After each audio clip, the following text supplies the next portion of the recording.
ଦୁଇ ଜଣ ମାଡ଼ ହୋଇଛି। ଧାରୁଆ ଅସ୍ତ୍ରରେ ତାଙ୍କୁ ପ୍ରହାର କରାଯାଇଛି।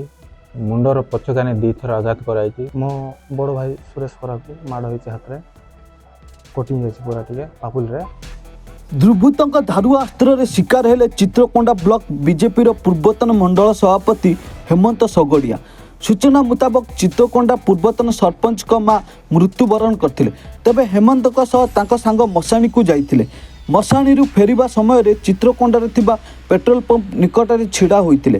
ସେହି ସମୟରେ କିଛି ଅଜଣା ବ୍ୟକ୍ତିଙ୍କ ସହ କିଛି କଥାକୁ ନେଇ କଥା କଟାକଟି ହୋଇଥିଲା। ଏହାର କିଛି ସମୟ ପରେ ସେହି ଦୁଇ ଅଜଣା ବ୍ୟକ୍ତି ସେଠାରେ ପହଞ୍ଚି ହଠାତ୍ ଏକ ଧାରୁଆ ଅସ୍ତ୍ରରେ ହେମନ୍ତଙ୍କ ଉପରେ ଆକ୍ରମଣ କରିଥିଲେ। ଏଥିରେ ହେମନ୍ତ ଆହତ ହୋଇଥିବା ସହ ତାଙ୍କ ସାଙ୍ଗ ଏହାକୁ ରୋକିବାକୁ ଯାଇ ସେ ମଧ୍ୟ ଆହତ ହୋଇଛନ୍ତି।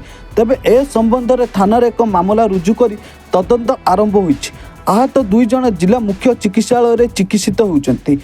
ବାହାର ଦୁର୍ବୃତ୍ତ ଅଜଣା ବ୍ୟକ୍ତି ଆମର ସେଠର ପୂର୍ବତନ ମଣ୍ଡଳ ସଭାପତି ହେମନ୍ତ ସଗରିଆ ଆଉ ଜଣେ ତାଙ୍କ ସହିତ ଥିଲେ ସେ ଖରା ଭାଇ, ଦୁଇ ଜଣ ମାଡ଼ ହୋଇଛି। ଧାରୁଆ ଅସ୍ତ୍ରରେ ତାଙ୍କୁ ପ୍ରହାର କରାଯାଇଛି।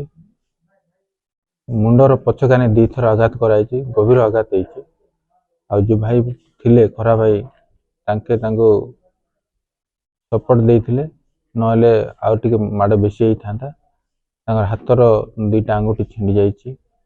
ଏଇଟା ବହୁତ ଦୁଃଖଦ କଥା। ଆଉ ଯେ କରିଛି ଏଇଟା ଜାଣିଶୁଣି ସେ କରିଛି।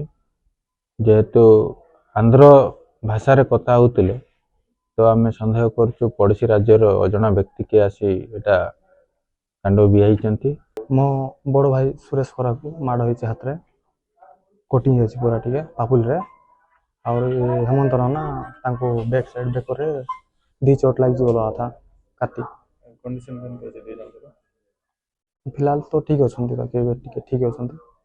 ମାଲକାନଗିରିରୁ ଗୋପୀକୃଷ୍ଣ ପଟ୍ଟନାୟକ ରିପୋର୍ଟ, ସମାଜ ଲାଇଭ୍।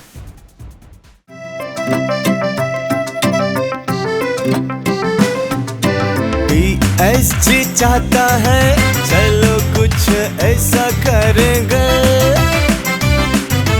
देश की शान है हम शानदार रहेंगे, शानदार रहेंगे। TSG गुरुकुल गोठपाटणा भुवनेश्वर।